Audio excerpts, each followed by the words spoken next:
चलो स्टार्ट करते हैं क्वेश्चन नंबर 1 से। As per the Whittaker classification an organism possess the eukaryotic cell, यानी सबसे पहली कैरेक्टर उसने क्या बोल दिया, यूकैरियोटिक स्ट्रक्चर।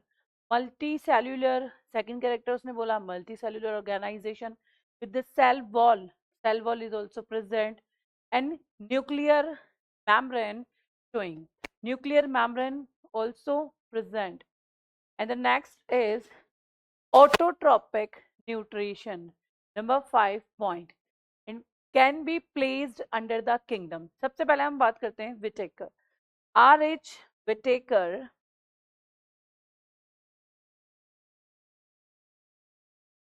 इन्होंने क्या दिया था? 5 किंगडम, 5 किंगडम क्लासिफिकेशन, राइट?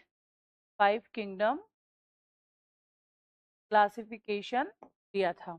क्या था वो 5 किंगडम क्लासिफिकेशन? उसमें उन्होंने क्या किया था? 5 मेंबर कौन कौन से बनाए? सबसे पहले स्टार्ट होता है ये मोनेरा, जिसमें सारे बैक्टीरिया और यूबैक्टीरिया आते हैं। और उसके बाद कौन आता है? प्रोटिस्टा। उसके बाद कौन आता है? फंजाई। फिर कौन आता है? प्लांट। और फिर कौन आता है? एनिमेलिया। इसको वैसे प्लांटिया बोलते हैं, ठीक है। अब इसमें क्या था, जब आर.एच. विडिगर ने एक्सप्लेन किया तो पहला कैरेक्टर उसने बोला यूकैरियोटिक। तो हम जब यहाँ से लेके यहाँ तक के मेंबर्स की बात करते हैं तो ये सब यूकैरियोट्स में आएंगे, पहली चीज। उसके बाद उन्होंने कहा मल्टी सेल्यूलर, तो ये दोनों मेंबर यूनिसेल्यूलर होते हैं, ठीक है। तो अगर हम बात करें तो फंजाई से लेके यहाँ तक के मेंबर कैसे होंगे? मल्टी सेल्यूलर, ठीक है। फिर बोल रहे हैं कि सेल वॉल प्रेजेंट। तो अगर हम बात करेंगे तो सेल वॉल इसमें और इसमें सेल वॉल प्रेजेंट होती है, सेल वॉल प्रेजेंट। इसकी बात करते हैं तो यहाँ एब्सेंट है, एब्सेंट क्या? Cell wall. अब बात करते हैं लास्ट, ऑटोट्रॉप्स। ऑटोट्रॉप्स का मतलब क्या होता है? अपना फूड खुद बना लेगा। तो फंजाई जो है वो तो क्या आते हैं? हेट्रोट्रॉफिक। अब बचा कौन? तो वन एंड ओनली कौन? प्लांट, जिसके अंदर यूकैरियोटिक कैरेक्टर भी हो गया, मल्टी भी हो गया, सेल वॉल भी हो गई। और ये कैसा है? ऑटोट्रॉफिक। बात समझ में आ रही है? ऑटोट्रॉफिक तो मोनेरा में भी होते हैं, लेकिन मोनेरा यूनिसेल्युलर है। और क्या है मोनेरा? प्रोकैरियोट है।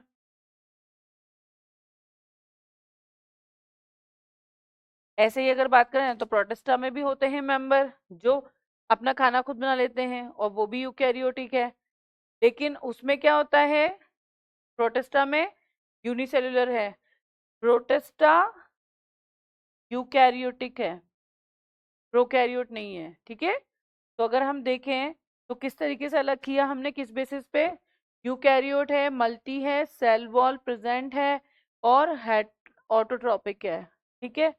यूकैरियोटिक के वजह से ही न्यूक्लियस जो होता है, मतलब कि न्यूक्लियर एनवेलप प्रेजेंट होता है।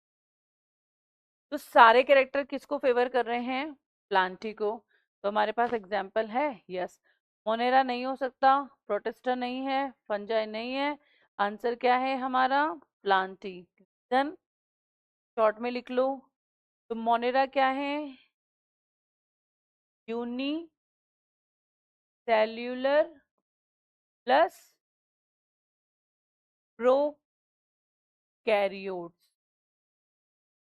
दूसरे की बात करें प्रोटिस्टा क्या है? Uni cellular plus 2 karyotes. Plantae तो हमें समझ में आ गया। एनिमल फंजाई, फंजाई की बात करें तो ये हेट्रोट्रोफिक है, इसलिए हमने इसको किस कैटेगरी में रखा है?